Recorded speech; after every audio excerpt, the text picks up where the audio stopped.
ঝিনাইদহের ঐতিহ্যবাহী শিক্ষা প্রতিষ্ঠান ওয়াজির আলী স্কুল অ্যান্ড কলেজের ১২২ বছর পূর্তি উপলক্ষে ঈদ পূর্ণমিলনী অনুষ্ঠিত হয়েছে। ঈদের চতুর্থ দিন বৃহস্পতিবার সকালে এই উপলক্ষে স্কুলের সামনে থেকে এক বর্ণাঢ্য র্যালি বের করা হয়। র্যালিটি শহরের বিভিন্ন সড়ক ঘুরে একই স্থানে এসে শেষ হয়েছে। পরে স্কুল মাঠে অনুষ্ঠিত হয় স্মৃতিচারণ ও আলোচনা সভা।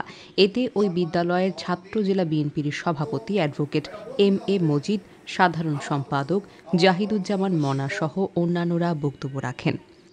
বক্তারা ঈদের আনন্দ ভাগাভাগির পাশাপাশি শিক্ষা প্রতিষ্ঠানের ঐতিহ্য, শিক্ষার মান উন্নয়ন এবং ভবিষ্যৎ পরিকল্পনা নিয়ে আলোচনা করেন। দিনব্যাপী এই আয়োজন প্রাক্তন ও বর্তমান শিক্ষার্থীদের মিলন মেলায় পরিণত হয়। স্কুলটি ১৯০৩ সালে প্রতিষ্ঠিত হয়। এবারের আয়োজনে বিভিন্ন ব্যাচের ৮০০ জন শিক্ষার্থী অংশ নিয়েছে।